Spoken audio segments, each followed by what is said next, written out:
since I was 5 years old. I have never been back and have no desire to. Because of what happened with your mum? Sorry. But it doesn't change the fact you are the best man for the job. And frankly, right now, you need this. You really doing this? Come on. Let me order you.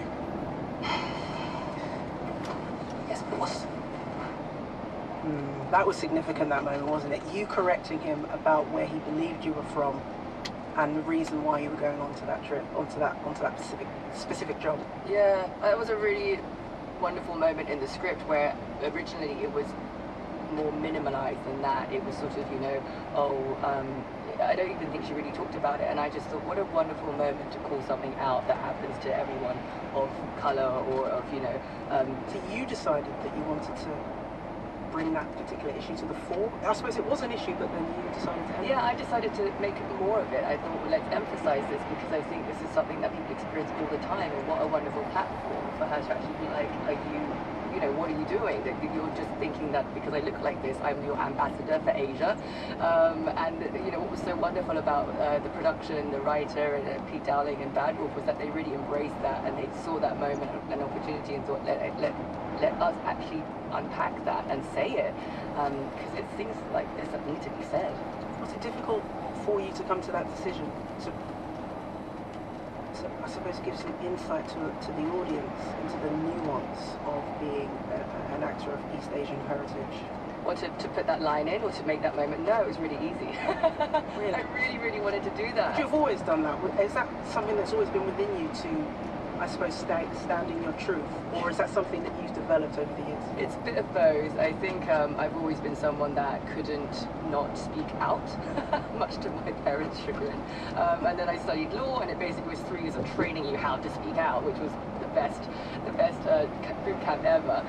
And then as I entered the industry, and I think as an actress, firstly, and then as an East Asian actress, there's a lot of things that come at you that maybe, you know, that don't make you feel comfortable or inappropriate, and so to speak out in those cases, I felt like that is actually something that is really important to do. You don't compromise your integrity, and I think a lot of people may think just going with the flow, saying yes and being easy and appeasing is the way forward, and I actually have experienced the complete opposite. The more that you stand up for yourself, you know, the more respect you have, and the more people actually listen to you. So what are the stereotypes that you've had to battle your way through as an actor? Oh goodness, I mean, as an East Asian actress, it was the widest thing that we were seen for was prostitutes. Or you know, not necessarily exchange for money for sex, but definitely very sexualized women who would sell their soul to have a visa or something like that. And it really, I mean, I came from an academic background. My parents entered this country and we immigrated through academic scholarships, so that's kind of the world that I knew, and that was kind of their friendship circle. So when I sort of entered the industry and everything was highly sexualized for women, I was like, wow, is this how you see all of us? I don't disagree that this segment of society exists, but there is another side. You know, there's the educated, there's the intellectual, there's the doctor, there's the lawyer, there's everything in between. Why are we only seeing such a tiny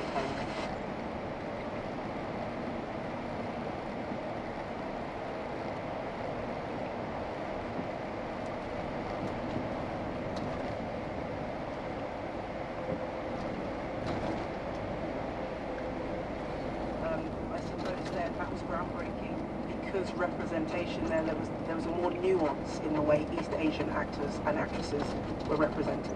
Yeah, I mean, I remember hearing about this film when it was casting, and I think, you know, we're a very small pool, we are, the East Asians, whether it's, you know, in America or here, and everyone's talking about this movie, and then everyone's dying to be seen and audition for this movie, and then I get the script, and I just couldn't quite believe that every single person in this film was Asian, and they were... You'd never experienced that before? No, it was normally you're like, pick out the Asian, you know, pick out the person of color, pick out like what gimmick, what shtick do these different people have? Like it's like a whole rainbow, it's like a United Colors of Benetton advert, and you're like, there I am. But this was like, wait, we're all of these people. It was extraordinary, and then it became, you know, they were seeing people from around the world, and that's what was so great, because they weren't leaving any stones unturned. They wanted to get the best cast to fit these amazing characters, this landscape that Kevin Grant has created. And I still to this day can't quite believe that I made that movie and made the friends that I did, because it was a piece of history. It was, and it was groundbreaking for so many reasons. Did it break ground in setting forth better representation for East Asian actors? I think Therefore, like, since then, since 2018, was it? 2018, yeah. So it's been 6 years. We shot it in 2017. It came out in 2018 in August. 6 years ago. What I've seen is a huge landslide of amazing projects come out of America in terms of Asian representation. You know, that was quickly followed up by The Farewell, Awkwafina, one of my bestest friends, but also a fantastic actress. She's hilarious, by the way. She's so hilarious. She won the Golden Globe for it, and then, you know, the success of Beef, Everything Everywhere at Once, Always Be My Maybe, so many things, but I didn't really see that reflected in the UK. You know, Why? Why is that? I really don't. I wish I knew, because I would be trying to solve the problem. Because I looked at the American model, and it was success, box office success. So many awards. You know, Ali Wong, Awkwafina, Michelle Yeoh became the first actress of East Asian descent to win leading actress awards in the Globes, the Oscars, and the Emmys. And then so critically acclaimed and financially successful box office revenue. Why would you not want to repeat this business model? If someone was like, here's a fast track to success, you'd be like, where do I sign? But we didn't sign for 6 years, and I'm like, what more proof do you need that this will do well? I really don't know the answer to your question of why hasn't it happened, and I wish I knew. And I suppose some part of you is trying to change that, taking up this role and being in your first lead role. Do you feel as though this might be a breakthrough moment in the UK? I really, really believe and hope that it will. I think the visibility of Asians, we have gotten better in the last few years since Crazy Rich Asians, for example, but they've always been sort of in the background, the peripheral. You might not see more than one of us in one project, and that, unless we're related, in which case you have to. But it's, you know, to actually have Asians in the leading role in a place where it's usually reserved for someone that's not Asian, and then to have such a strong support of an Asian cast, which are there for specific reasons related to do that with their character, and to see all of these archetypes play out. You know, the villain, the authority figure, the sister, the father, the mentor, all of these things as Asians. It was just like, oh my goodness. I used to have moments on set when I had to check myself and be like, is this happening? Wow, it's really happening on home soil. Yeah, and you're working on new projects. I know you can't say too much, but can you give us an overview of what you're working on and whether you will be breaking even more new ground? I hope so. So I started writing just before Crazy Rich Asians came out, and it was something to fill the boredom with. But then suddenly it took on a life of its own. And I write in the rom-com space because I just grew up with that space. We're moving away from action thrillers then, because we're used to seeing you as action star with gun. I played with a lot of guns in the last few years, and I want to like just turn up to work and be really smushy. So yeah, I grew up with like working title Richard Curtis films, which I love, and Disney. So I started writing in that space, and so I'm now adapting a very well-known, iconic rom-com from the 90s. Oh, that's a tease and a half. I really can't. I wish I could. It's set in London. She gets a haircut. That's the one scene that people remember. She has 2 haircuts. And the other one is a film for Film 4. I'm adapting a book for them into hopefully the first Asian-led rom-com in the UK. Wow, so you will be breaking new ground. That's fantastic. Well, if I sit down and write them, I will. Okay, we'll let you get away then. Jing, it's been an absolute pleasure to talk to you. Thank you so much for coming into the studio. And Red Eye starts on ITV1 at 9 o'clock and on ITVX, I believe, on Sunday the 21st of April. Thank you very much, Jing. Thank you. Now coming to our next story, because 10 years ago, 276 Nigerian schoolgirls were abducted by the Islamist group Boko Haram from their school in Chibok, a town in northeast Nigeria. The kidnapped was condemned around the world and actually sparked a nationwide campaign in Nigeria, but it would be 2 years before the first girl managed to escape. That was in 2016. A decade later, more than 90 girls are still missing, and gunmen continue to attack the area. Joining me now from Lagos is BBC's Africa senior reporter, Yemisi Adegoke. She's recently produced a documentary about the Chibok girls and joins me now on the programme. Good morning. Morning. Yemisi, please just give us a reminder of what happened 10 years ago, back in 2014. So as you said, 276 schoolgirls, they were boarding, boarders at their school were abducted by a militant Islamist group, Boko Haram. This happened in the dead of the night, and they were taken to the group's hideout in a forest in northeast Nigeria. And like you said, it would be 2 years before the first girl managed to escape. Right. So it was an attack that completely shocked Nigeria and the rest of the world, even though kidnappings and schools as targets had been happening for years. This was the biggest, 276, huge number.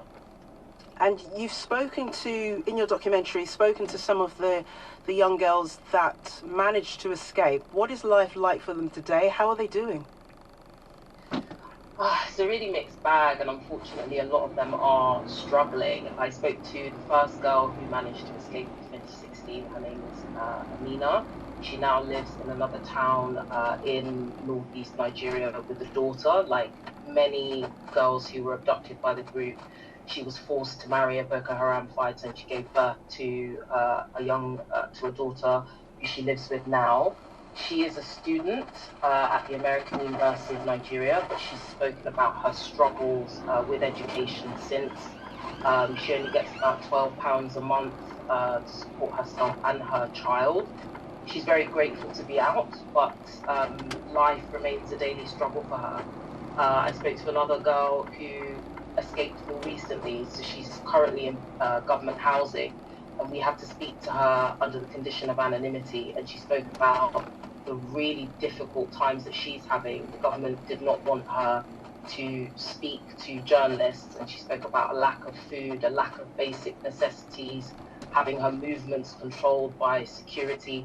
She actually told me that she felt freer when she was living in Boko Haram captivity than she does now that she's back in Nigeria. That's extraordinary. Really, why? Yeah, very, very distressing to hear. I mean, she said that she's not free to sort of move around. You know, her movements are guided. She cannot talk to she wasn't allowed to speak to journalists. We had to meet her in secret.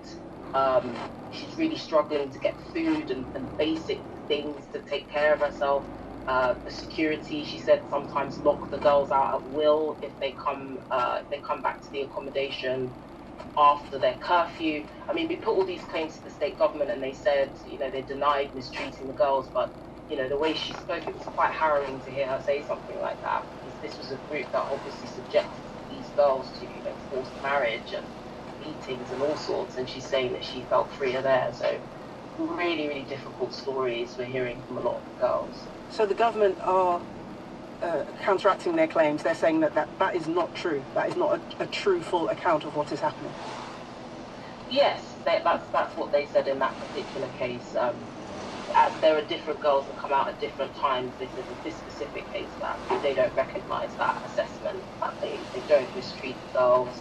Any curfews are down to the fact that the area is still insecure and they need to safeguard the girls, but they denied any claims of mistreatment. Now, you also met one of the Boko Haram captors, one of the men who actually helped to abduct the schoolgirls. What was it like meeting him, and what is his story to tell? That was a very surreal part of the story. Speaking to the girls, they sort of described the night of the kidnap. Amina told me about the fact that, you know, she was running a bath and she just finished, and she was getting ready for bed, and then she sort of heard gunshots, and she spoke about overhearing the gunmen talking about whether or not they should kidnap the girls. Why would we want to kidnap girls? You know, it doesn't make sense. And then speaking to Mohammed, who was the Boko Haram fighter, he also said, yes, we did argue about whether or not we were going to take the girls or not. So hearing about the kidnap from those perspectives was quite strange. He has been through the rehabilitation process like thousands of other Boko Haram fighters. He's been granted amnesty. He says that he's now repentant for what he's done. He's now working with the military to help sort of rescue some of the girls that he actually kidnapped. He told us that last year he was involved in an operation that managed to rescue 2 Chibok girls. He said he was moved to tears when he found them because of the state they were in. But of course, you know, I had to tell him that, you know, certain people will still believe that despite the fact that you say that you've changed and you've repented, that you should be imprisoned because you still took part in such a heinous crime. And, you know, he just kept saying that, you know, he was brainwashed and continued to ask for forgiveness, and said that what he's trying to do in his daily life by working with the military, that's his way of sort of trying to clamp down on the chaos that Boko Haram has ravaged on the region. So some of the schoolgirls, as we know, have escaped. Some have been rescued. How many are still missing, and what are the chances that they will return? Sadly, more than 100 girls are still missing. I spoke to the chief of defense staff in Nigeria about, you know, whether or not the Chibok girls whether there's still hope that they'll be found. And, you know, the authorities said that they're still committed to finding these girls, but a lot of the parents, they're hopeful, but in light of other sort of types of insecurity ravaging Nigeria, it's very difficult to say whether or not that these girls will actually be rescued. I mean, it's been 10 years now, and there are lots of other of these high-profile kidnappings, lots of other people missing across the country. People do wonder whether or not the military has the right tools and the right sort of time to find these girls, sadly. So, I mean, parents, I've spoken to some who are just so devastated still. You know, this is a daily struggle for them, not knowing what's happened to their children. They are hopeful, but it has been 10 years. And, I mean, we do get reports of girls coming out once every couple of months or once every few years, but it's difficult to tell. Thank you for bringing us up to date. That is Yemisi Adegoke, who is the BBC Africa senior reporter. Thank you for that. Let me just turn to some of the messages coming in on across social media and across text, because I asked you earlier about the time where you never really dreamt of doing something, but actually it brought you a lot of success in your life. Jackie from South Warwickshire said, I had never dreamed I would create, launch and run a literary festival. Wow. The South Warwickshire Literary Festival was a why not moment, born out of COVID 3 years later, and we're going from strength to strength. Who would have thought? Congratulations. 5 years ago, at the age of 60, I was asked to produce and present a podcast on organic gardening. I had no idea what a podcast was, so it was a steep learning curve. I learned to love the microphone, to chat with wonderful characters, and taught myself the editing software. Wow. It went on to win Gardening Podcast of the Year. All credit to my boss, who supported me throughout. Never too late to bring up or try something new and get a new hobby. That's absolutely fantastic. Continue to get in touch with us, please, particularly if you've never been in touch with the programme before. We'd love to hear what you have to say. You can text, you can message, and we're also on social media as well. Now, the Declaration of the Rights of the Child is 100 years old this year. That is the international agreement that aims to protect children around the world. It's been adapted over the years and also had a name changed. Today, we know it as the United Nations Convention on the Rights of the Child. But did you know that it was initially written by British feminists in the aftermath of World War I? Dr. Emily Bourne, senior lecturer in modern history at the University of Sheffield, can tell us all about that. And to give us some insight into what it actually means day to day for a school that has implemented the convention, Danielle Scott, who is Assistant Vice Principal at Green Gates Academy, which is a UNICEF rights-respecting school. Good morning. Good morning. Morning. Great to have you both on. Emily, let me start with you. So there's a link then, is there, between British feminism and the Declaration of the Rights of the Child? Tell us more. So in 1919,